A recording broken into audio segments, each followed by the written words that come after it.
Kia ora, New Zealand. Welcome to Sweet Chain Live. My name's Matt Drake, and this is episode 36. 36. Wow. We got a great show for you tonight. We've had our first PGA sanctioned tournament back from our lockdown recently, and we've got the winner of that tournament. So if you don't want to know the result, then look away for about the next hour or so. He'll be taking us through the tournament, what it was like, and how the season's going so far for him, and also Desert Island Disc Golf. Also, we have a new co-host who's going to be joining me for the next few weeks. And it's my pleasure to introduce for the next few weeks Ben Polley. So good evening, Ben. Hey, Matt. How you going? Very well, thank you. Now, many people in New Zealand won't know you. Do you want to give us just a quick few minutes on who you are, where you come from, and it might become more clear why they don't know you? Yeah, thanks, Matt. Yeah, for those of you who don't know who I am yet, I'm Ben. I'm living in Adelaide, Australia, originally from the UK, and I'm one of those people that kind of jumped the gap from ultimate to disc golf when COVID occurred and kind of got hooked from there. Yeah. And you've been on Team Sweet Chain since the beginning of the year, and been doing very well. I've been trying. I've been ratings been up and down, but I'm just kind of starting to get some solid results and a bit more consistency, I guess, is the major downfall. But yeah, absolutely loving being part of Sweet Chain and having the support group and people who kind of can translate what these weird and mystic numbers mean and what flies closest to an ultra star and how best to improve my game. Excellent. I mean, Ben and I go back quite a way in terms of ultimate career. We both started at the same university, so yeah, that was many years ago. Anyway, so we're gonna kick off with hot scores, and then we're gonna go through a summary of the Charteris Bay Charge. So we're gonna start down south in Invercargill, and Ethan Stout's been out doing it once again with a 15 under par. Round at Queen's Park Disc Golf Course in Invercargill.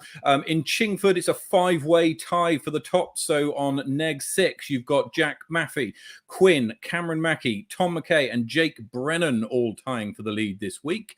Across to Queenstown in the Gardens, and it's Peter McKay hitting the 11 under par hot round. And up in the mountains of Queenstown, Tucker Beach, you've got Roberts Crastins hitting 9 under par. Across to Wanaka, Matt Pritchard and Henry tie with a 2 under par, and across to Lismore, Ryan Cambridge, regular on the show, does a -12. Across to Christchurch, and it's Willie Taratana taking out the hot score at Jelly Park with 13 under par, and he's doing it again at Queen's Park Reserve in his local course for 7 under. Zach Taylor takes out the honours at Brooker Ave with a 7 under par as well. Ben, take us through the north. All right, back up to the north, we've got our very own Brett Carlisle from Sweet Chain Music at Burhampore, hitting -5, and he hit 3 of the best 5 scores this week. Moving on to Hikoikoi, we've got Mark van der Poist and Elliot Dunn and Tamati with a -2. Going on to Harcourt Park, Andy Davey with a solid -4. And then going to Palmerston North at Linlaker, we got, again, another Sweet Chain representative, Brock Fraser, with a -6. Good scoring there. Going to Topori at Spa Park in the red course, we got Jacob Smith hitting a +2. And finally, going on to New Plymouth, great named place, and Inglewood course, we got Connor McKinstry with a +1. So some good solid scoring, especially from our very own team there in the north. Yeah, very good. It's a very good scores. Also, to update you, the PGA League down in Queenstown that's going on this week, Struggle Street Meltdown.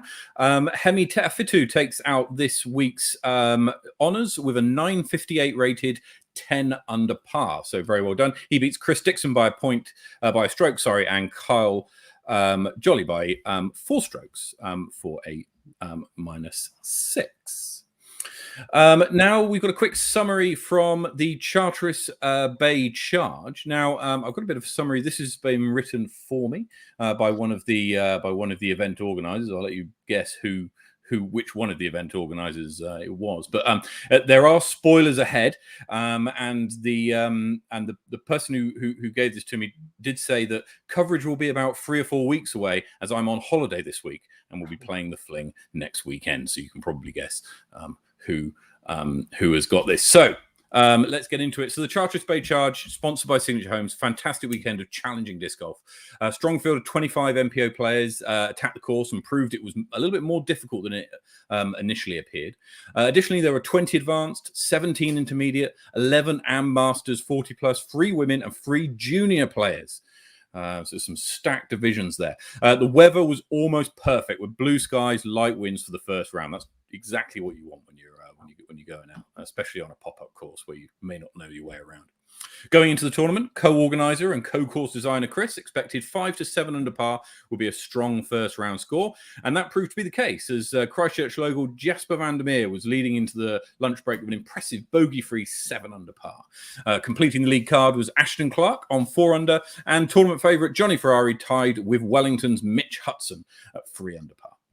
After lunch, the clouds rolled in, winds picked up a little, however, not to the detriment of the play, and Willie Taratana on the chase card started strong with 3 birdies and finished the front 9 on 5 under par. Jasper and Johnny held their positions, playing clean golf through the first 9. However, Ashton and Mitch dropped away, both getting into trouble on hole 5 and carding unfortunate double bogeys. The card continued their solid form with Jasper reaching 10 under on the exciting hole 12, the only person to reach double digits under par for the day. Also notable is Ashton Clark, who with the pressure of the cameras, carded an impressive eagle on hole 15, as did Zach Taylor, making a late charge up the leaderboard from 3rd card. So we'll look forward to seeing that when the coverage is released. Despite Jasper holding a relatively safe lead, Johnny Ferrari managed to chip away, playing a clean round and reduce the gap to 2 strokes, heading into the straightforward final hole. Jasper's drive landed at a tester distance, with Johnny following with a fantastic drive, landing about 4 meters away, almost guaranteeing his birdie. The card putted out, however, Jasper only needed a par to secure the win, decided to run his putt, which missed high, and landed long, leaving him another tester to secure the 1-stroke win. He lined up, putted, and missed a second time. Fortunately, his disc landed close, so ensured at least a playoff should Johnny make his, which he did. Time for the playoff. The playoff holes were decided as a loop between hole 1, par 4, hole 17, par 3, and hole 18, par 3. Johnny took the tee and just reached the rise of the fairway, but to the left. This gave him a good angle, but a further throw for his approach. Jasper's drive was excellent, just making it over the rise and gaining an extra 15 or so meters, putting him in a great position. Johnny's upshot was excellent and placed him in the circle, with Jasper matched with ease, showing great execution under pressure. Both tapped in for birdie to push to hole 17. Jasper took the tee and executed another great drive, landing about 5 meters short of the elevated basket. Pressure was on now, and Johnny's reply was wide and right, giving him about an 8-meter putt. Unfortunately, this missed to the right, hyzering out behind a large guardian tree beside the basket, which completely blocked any look for par. Once he assessed all his options, he pitched a Hail Mary hyzer putt around the tree for his par, which didn't find any metal, but landed within striking distance. With Johnny facing bogey, Jasper only had to make his putts or lay up for a single par. Not wanting to disappoint the gallery, he lined up for the birdie, however missed right. Unfortunately, his disc didn't travel too far and he landed just out from Johnny. And with increased focus and determination, Jasper lined up for his par putt for the win and slotted it truly, securing his first ever MPO win for the Charteris Bay Charge, and Johnny Ferrari coming in second, with Willie Taratana and Ashton Clark tied for 3rd. Winners of the other divisions were as follows: Jaden Watkinson in advanced men with a 3 under par. That was pretty competitive for the weekend. Kim Smith in advanced women with plus 20. Hayden Shaw in Masters 40 plus with plus 6. And Sergei Sanin in intermediate with plus 4. Sam Lycan took out the junior under 15s with a plus 29. And finally, Chris and Dave would like to thank all the players for coming out and enjoying the course. They had great feedback and hope to run it bigger and better next year. Thanks to all the sponsors, including RPM Discs, Vortica Disc Golf, Sweet Chain Music, Disc Shop, Christchurch Attractions, Christchurch Adventure Park, EV City, Flexline Media, Higher Pools, Speedy Signs, Eruption Brewing, and of course, Signature Homes. Special mention to the Charteris Bay Golf Club for allowing us to use their amazing property. See you next year. Wow, What a writer. Wow. That's fantastic. You don't need a live stream with that. I was well, exactly. That was incredible. It's probably a good idea to bring our guest in now, because I spotted a little bit of the theme going through when we were going through that summary, and I'd just like to talk to him about it, actually. So I'd like to welcome our guest at this time, Jasper Vandermeer. Good evening, Jasper. Kia ora, guys. How's it going? Yeah. Very good, thank you. Very good. Congratulations, first up, on your victory at the weekend. Was it as exciting as the review there?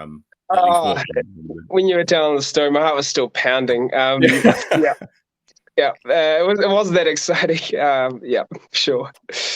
Good stuff. Now, I noticed a bit of a summary, or a bit of a theme, running through your play, where you decided to run a birdie putt when it maybe wasn't necessary, and then in the playoff decided to run a birdie putt when perhaps it wasn't necessary. Talk us through that. So going into the final round, obviously I knew I had a lead, and so I said to myself, I'm just going to match Johnny, I'm just going to match Ashton, I'm just going to match these guys, and just stay, just get birdies when they get birdies, and try and run that kind of conservative stuff. Anyway, I was doing really well. We get up to hole 17. I probably shot the closest again. And I just laid up. It was smart. I was elevated pin. I laid up. Then we get to hole 18. Off the tee. I'm about that range where you think it's just makeable. It's 4 meters away. And we're walking up. Me and Johnny are walking up. He's like, you can just 3-putt here. He literally says that to me. You can 3-putt here. And then he makes his birdie. And I'm like, I kind of forgot about the scores. I was just like, this is weird. And there's gallery watching already. And anyway, I run this putt. It hits the rim, and it's a bit elevated. There's like a bit of a hill on it, and it rolled to circle 2. And that's when I had to. That's when I was just like, I was in shock. I was like, do I have to make this to win? And I was kind of unsure. I was actually kind of unsure. And then I putt, it tickles the chain and just lands there. I'm just like in disbelief at this stage. I'm like, did I just do this? And then obviously we get to hole 17 in the playoff. Again, I'm at that range. I'm at that 4 meters range. And the gallery's watching, and it's just there. You'll see the coverage. Oh, anyway, I made a tougher putt on the way back to get the win, which I was happy I got. I just had to just make it. Yeah. Well, tip of the cap for running it when you got a chance to. Many wouldn't. But for the gallery, I suppose, is why it is so well done. Talk to us about how the season's gone so far. So yeah, the season has been fun. I wish I could play some more tournaments. I've only played Heiselander and the Peter Crowther this year. I wish I could play. Oh, and I've played Lords of Lismore. I wish I could just get out more. I play football, and I play kind of quite high competitively, and it's hard always to just take the away weekends, because that's when tournaments are on. However, I'm hoping to make more tournaments. I like to just do well at tournaments. I normally am up there, so I like to try and do my best. Yeah. But yeah, I'm just back on tour. I've only been on tour since last year. I did Fling, and that was my first tour event. And I was lucky enough to get on the lead card, play with Jacko and play with Simon, which was all crazy. Didn't even know them really. And but yeah, that was my first tour event. Made lead card. That was fun, and filmed again. So it's been a year of just learning and getting better, and feeling the stress of lead card, feeling the stress of a camera on you, which is great. I really love that. It's been cool. So you got the Fling coming up next week, actually, at the end of, not this weekend after, in Christchurch. I think it was 4th last year. Am I right? I think it was 5th or 6th. Yeah, around there. Okay. Anyway. You'll be hoping to do a little bit better, especially using this as a bit of a springboard. Definitely. I felt a lot of confidence. Over lockdown, I bought a basket and we got to do some of those challenges, which was cool. I was lucky enough to keep practicing my putts, and that's probably the part I need to learn. Yeah. You're gonna run everything again? Great question. I'll be conservative, but it depends on the wind, to be fair. It's always windy in Christchurch when the fling happens, apparently. So Excellent. And you've got you've got a few tournaments lined up. I noticed that you're going to Moonbase and North Island Champs. no, I won't be doing North Island Champs. I wish I could. I'll be doing Moonbase, and then just Heislander is next year already. Oh yeah. But yeah. So just happy to be getting on some tournaments. I'd love to start making an impact on the rankings, but yeah, I'll try when I can. And what courses do you think favor you? Do you look for the courses that favor your particular game? And if so, what are those courses tend to be? I like to throw far. I like to really get some good distance, but I like every course. So the first time playing a high, like elevation was Lords of Lismore, and I definitely learned a lot that tournament.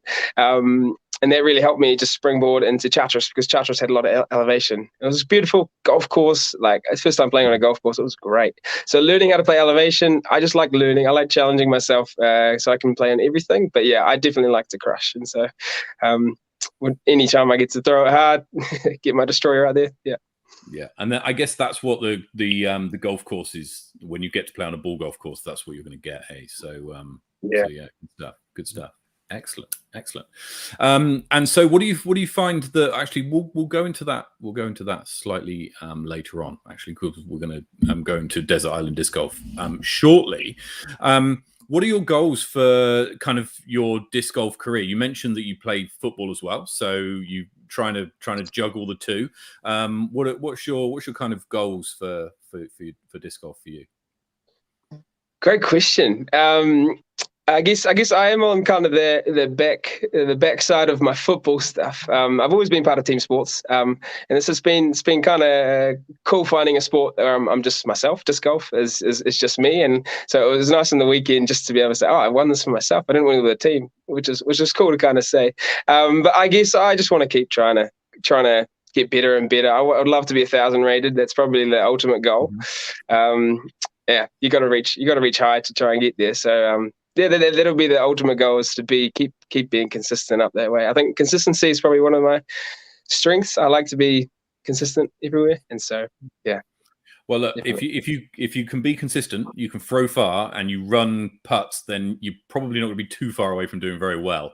That seems to be a pretty magic formula. And I think your first round was actually 1,000, just over 1,000 rated. You're 7 under par at the Charge. So again, more of those will do a very good job. So moving on to Desert Island disc golf, I understand you've got your discs with you there. Yep. Excellent. So the premise for anybody who is watching and maybe hasn't seen this before, Jasper is stranded on a desert island. Fortunately, there's a disc golf course on this desert island, and he has 3 of his favorite discs with him and 3 of his favorite card mates with him. Now, these card mates can be anybody from real world to celebrity to fantasy, alive or dead. And he's going to take us through who he would like to ideally play around with, and which 3 discs he's going to be using. So start us off. What are you throwing? Good question. I'll start off with my putter. I like to putt with AVRs, and this one's quite a special one. It's an R Pro AVR. Willie T gave me this one. I can't find any others. If anyone knows where R Pro AVRs are, let me know, because I just really love the grip. It just sits nice in the hand. There's not really a bead on it, and it just flies really nicely. And so that's my putter. I love that one. On the AVRs, did you try lots of different AVRs before arriving at that one, or was it just like this? I just picked it up and went with it. For sure, yeah. I had a DX, I had a Champion AVR, I've got a Yeti, I've got a JK, I've got a Whale, so I've literally gone through KC Pro as well. I've gone through all of them, and yeah, this is the one that I've liked just because it's more grip. But yeah, it has taken a wee while just for me to decide that. Yeah, I wish it was a lot more straightforward, but yeah. It's the natural progression from the DX AVR. Just start exploring the routes. Yeah, definitely. definitely. Yeah. What's your mid range? Mid range, it's an oldie. It's actually a trilogy challenge disc. It's a Gatekeeper West Side disc. I've had this one for ages. I find it's quite stable. It's been stable, but it's starting now to where I can throw on a hyzer and flip it over, which has been great. But still come back. It's still I've had it. It's the 2019 edition. Yeah, it's just been fun. It's just something that's been in my bag. Yeah, I like discs that I know. I think that's probably one thing that really helps me. I've got a lot of discs that I know, not heaps of new ones, but yeah, try to beat stuff in. The plastic that you've got that in, that's the West Side tournament plastic by the looks of it. Okay, yeah, I don't know actually. Is it the kind of premium West Side plastic? It looks kind of tournament plastic. How has it changed its shape over time? How has it changed its flight characteristics? Because you said it's getting flippier now. Yeah, so I guess I've just thrown it heaps of trees, and so that definitely helps that. But I guess when I first started playing, it was overstable. It was just really overstable, and then as soon as you learn how to get more spin and learn how to throw just a bit harder, I just found it's so reliable. Even if I chuck it on a hyzer really, really hard, it glides. I've just really found it just glides a lot. And that's just why it's in there. I can get 100 meters with it. And so being able to just go off the tee, that's what I did with the hole 17 in the charge, swing with this one. And that was nice and close. Yeah. Because it's in that kind of Kotuku kind of trust in between a Buzz and a Buzz OS, that kind of hole, isn't it? The kind of the disc that everybody needs, at least, is everybody needs something in that. What are you bagging, Ben, in that space? I've got to plug a Kotuku, part of the RPM team. Can't go wrong with that. And then I've got quite a nice flippy Buzz that it's just found the perfect amount of trees and shapes nicely. Yeah, it sounds like that Gatekeeper actually is the way to go. So what's your driver then, Jasper? Another old faithful. This one is a Champion Destroyer. It's also quite old. I would say 2018 I got it. Maybe no, 2019. Same kind of time. Anyway, it's one that I can flip. It's my distance driver. I can forehand this one really well as well. So I've been practicing a lot of forehands. It's probably why I've liked this one the most, just because I'm trying to get distance with my forehand. I really want to be able to do both, and so I'm getting over the hundreds with the forehand, which I'm happy. I just want to keep trying to push my distance with that one. But yeah, it's beaten. You can probably see I was a little bit faded, but yeah. And a lot of people who I speak to who bag destroyers bag often quite a few of them, and they might have 3 or 4 that do a variety of stuff. They have a flippy one and a one that's just a dump. And so, is that the case for you, and that's just your favorite one, or have you just got the one and you've got other molds which give you the stability? Yeah, I've got another destroyer. I need to start bagging a bit more just consistent discs and not trying to find other kind of discs. I've got a Socky Bomb destroyer, which I love star plastic. Everything that I have is normally that star kind of plastic stuff. Yeah. But that one's old because it goes far. I definitely love the Socky Bomb. I use that especially just going into winds. It's good. You got is your destroyer a flat one or a domey one? Because the things I found with these Innova drivers, they vary quite a lot. Yeah, I wish you could be able to, when you buy a disc, I wish you could be able to see the dome on it, because I thought I was buying a pig and it ended up being really domey pig. and I was just like, I want a flat one anyway. It's a tough one, isn't it? And I think it's something that's particular more so for Innova discs than perhaps other brands, is that you can get a lot of variation between runs, which is a blessing and a curse, I think. As you probably agree, because if you find one you like, then great, and also if you find a disc that you like the feel of in your hand, you might be able to get a whole heap of them and throw every shot with a disc that you like the grip of in your hand, and that's great. Can get frustrating if you need backups years down the line, but yeah, definitely. Good stuff. Good stuff. So who's on your card then? Who's your card mates for? Great question. I did take a wee while to think about this one, but I got somewhere in the end. I guess when I started watching disc golf quite a lot, I was watching the battle between Ricky and Paul. And so I'm going to pick Ricky because he's innovative and he puts with the sort of similar discs. And then I would choose Paul because I want to see that. I want to see how they go. I want to see how they go on a desert island together, if they will clash or if they. I would love to watch that. Excellent. So who's gonna come around with you then? Someone to hold your beers, presumably. Oh yeah. Someone to hold my beers. I reckon that's it. I'm going to choose my good friend who I probably started playing with when I first started. His name is Kyron, Kyron Front, and I'll play with him. So that means I just won't come last. And so when we're playing, I will make sure that I'm trying to keep up with them, and I'll make sure I won't be last. Yeah, that's my name. Everyone needs that person on the card. That one good friend that you just flog. Yeah, good stuff. And we're sorry, Kyron, that you're going to go to a desert island and potentially be beaten by two of the best players in the world, or three of the best players in the world, in fact. Anyway, we're now going to move on to the quick fire round. Ben, do you want to take us through the family-friendly front nine? Yeah, you ready? Brace yourself.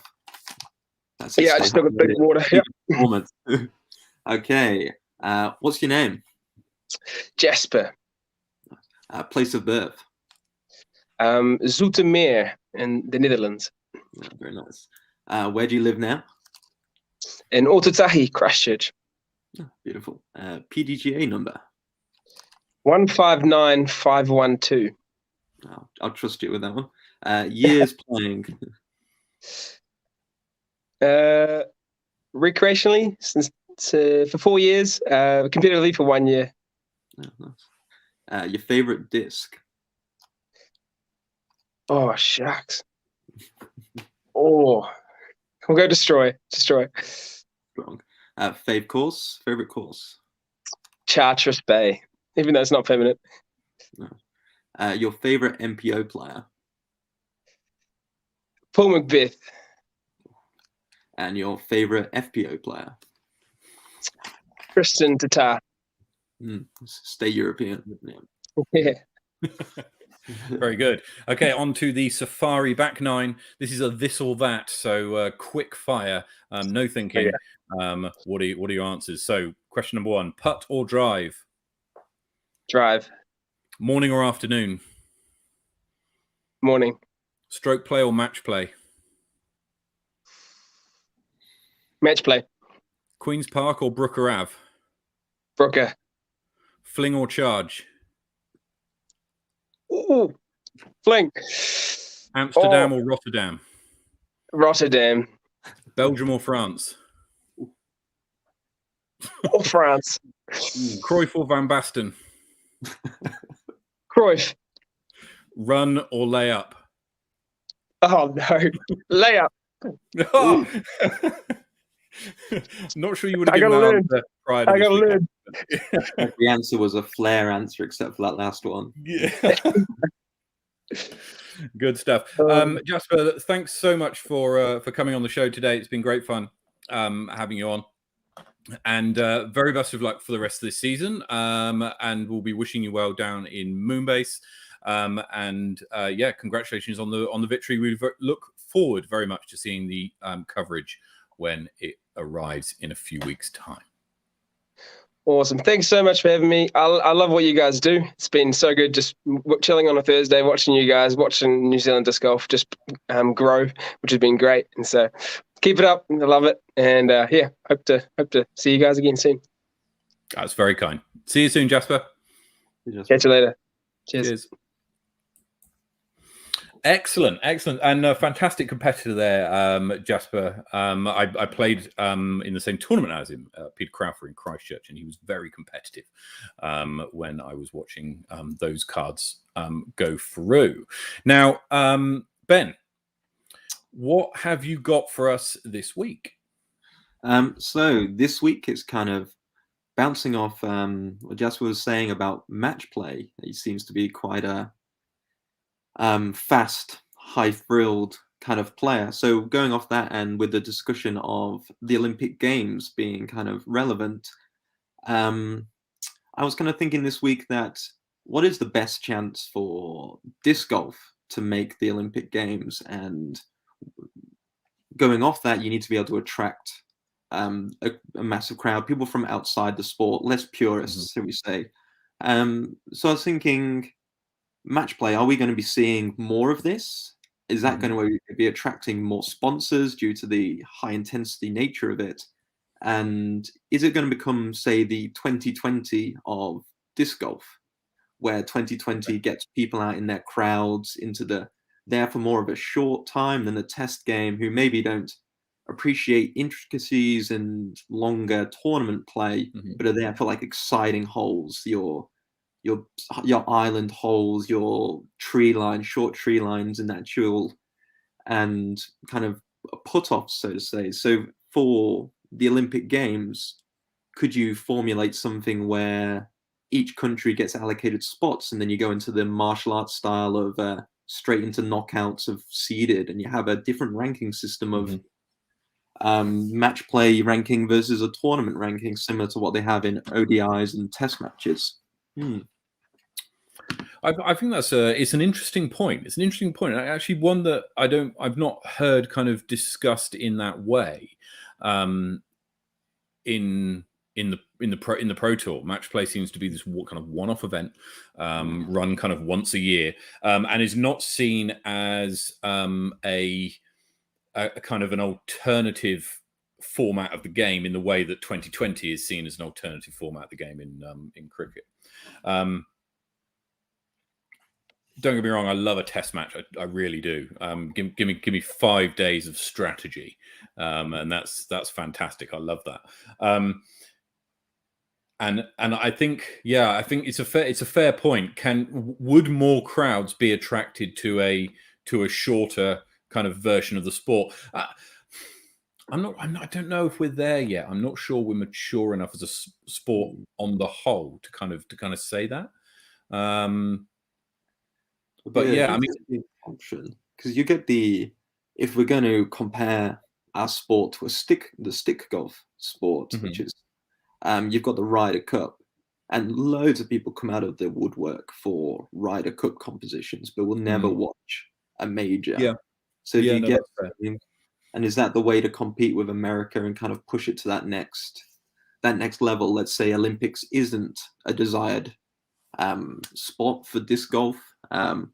Is the next big thing going to be the Ryder Cup style format, where you get continents banding together to take on America, or is match play going to become the international format?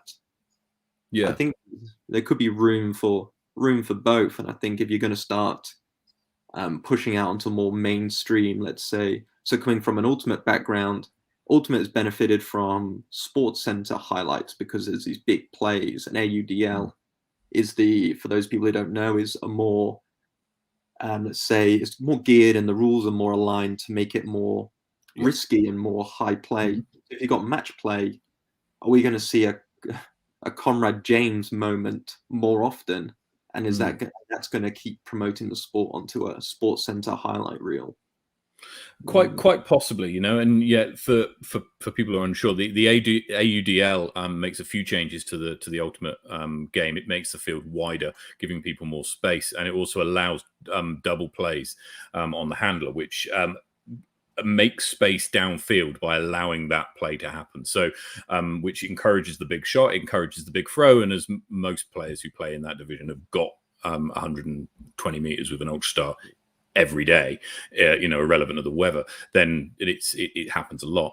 I think it's an interesting one about you'd have to do it on the right course, right? Yeah. Because when you play 2020, or if you play AUDL, let's say, it's the same kind of setting, it's the same background, and the game is played in the same way as a regular game, pretty much, right? A 2020 pitch might be slightly smaller, but I would say that if you had a course that lended itself to aggressive play, and it's interesting because the course that was played at the weekend, but in the match play championships, got a lot of criticism for being a bit dull, a bit righty heiser.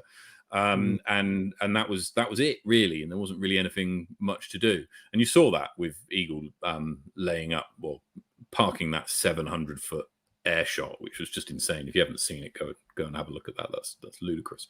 But if you can throw far, then you'll do well. And maybe I think that in the right course where there's perhaps a few more obstacles, and I'm not saying you make it a novelty in the same way that 2020 has got a bit of novelty value to it,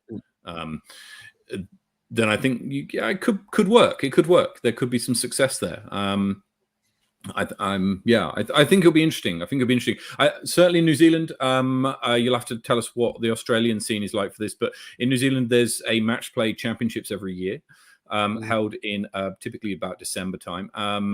This year it's in Inglewood, which is a fantastic ball golf course up in New Plymouth. And it would be, but it's the only one that I've seen, and with the potential changing tour schedule that we see here in New Zealand, I'm not sure how many match play events will be kind of eligible for the tour, if you like, or whether they'll just be there as kind of as you say, more kind of maybe novelty or one-off events.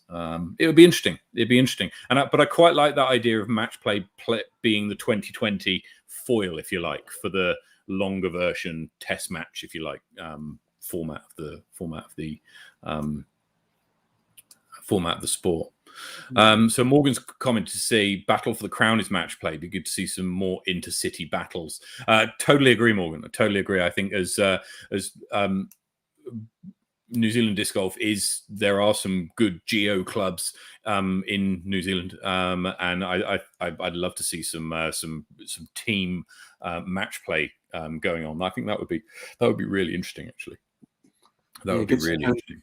Hometown pride teams, that'd be nice. Kind of a step below going to the more traditional sports route of you have your club and then you pick your best clubs to battle for your region. Yeah. North Island, South Island rivalry. What's the match play situation like in Australia? Haven't encountered it, to be honest. But that'd be great. Like so similar to just have like a weekend big tournament, start representing your states or your cities. That's the problem with Australia, is the distances. But I think you could quite easily fit in a regional match play competition, and maybe that becomes the format for these kind of competitions. Oh, that's given I think some thought and some interesting insights. I think it's certainly got some legs, like a geo match play tournament. Would I think, yeah, if you got it right and you got it on the right course, I think that's absolutely key. You've got to get the right course to do it on, because you need, if you do it on a course that's too long for a lot of people, then they won't be able to attack. Not because they don't want to, it's because they can't. Right? In a lot of cases, I was exactly the same. If we went and played match play at Berhampore in Wellington, I can't reach most of the holes to get a birdie. So like, it's going to be really, really tough. That's obviously mostly me, but we'll see. Ben's saying that Geelong Melbourne is a thing. I think so. Go Geelong. I've played that course. It's quite a nice course. I don't know if it's match play. I'm happy to hear, but yeah. And there's an Adelaide versus Mount Gambier in the works, and so they are popping up these geo kind of competitions. I don't know if they're match play or top scores combined. Yeah. Well, talking of geo disc golf, this weekend we're going to come along to the upcoming events for this weekend. This weekend is Te Upako, which is the Wellington Disc Golf Club Day, which it will be held at Harcourt Park on Saturday. So head up to Harcourt Park on Saturday if you're in Wellington.